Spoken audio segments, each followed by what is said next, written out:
ఇదొక పుస్తకం.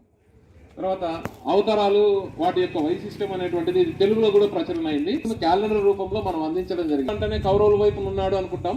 భీష్ముని యొక్క హనుమాన్ ఈ పుస్తకం చాలా ఇంకా నేను చెప్పాల్సిన పని లేదు. హనుమంత విభూతి వివేకానంద అని ఇది రాశారు వారు. ఎంటర్టైన్మెంట్ గా రాసిన పుస్తకాలు కాదు.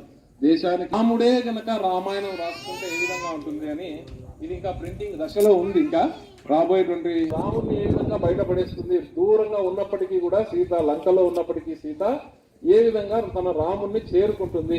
కష్టాలు మనిషికి సాధారణంగా వస్తూ ఉంటాయి. అలా విధంగా అన్ని వారికి పరివ్రాజక ఆచార్యుడు, వివేకానందుడికి పరివ్రాజకుడు అంటే అనేటువంటి వాడు వివేకానందుడు. వీరికి విభూతి వివేకానంద అనేటువంటి సంస్థ పరివ్రాజక ఆచార్యుడు అంటే ₹10 లేదు అనేది కూడా లేదు.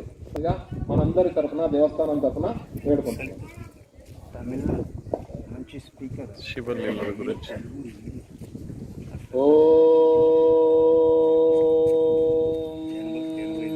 జగత్ కారణం ఓన్లీ ఎ ఫ్యూ పాయింట్స్.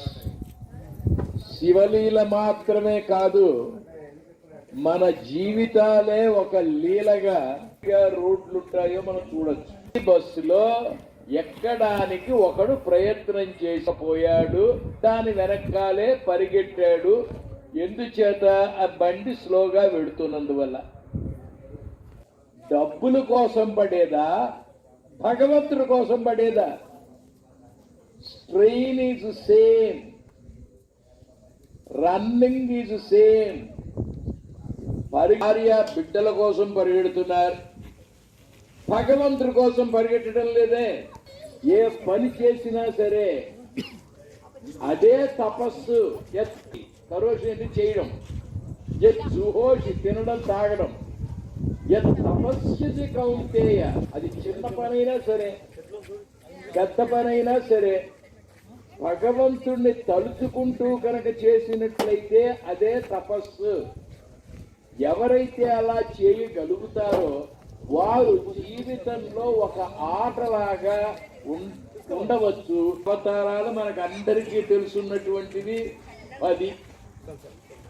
భాగవత పురాణంలో 27 అవతారాలు ఉన్నాయి. మనకి వ్యాస మహర్షి ఇచ్చినటువంటి పురాణాలు 18. ఈ 18 పురాణాలలోనూ విష్ణుమూర్తి యొక్క అవతార వర్ణన జరిగింది. ఒక్కొక్క పురాణంలోనూ ఒక్కొక్క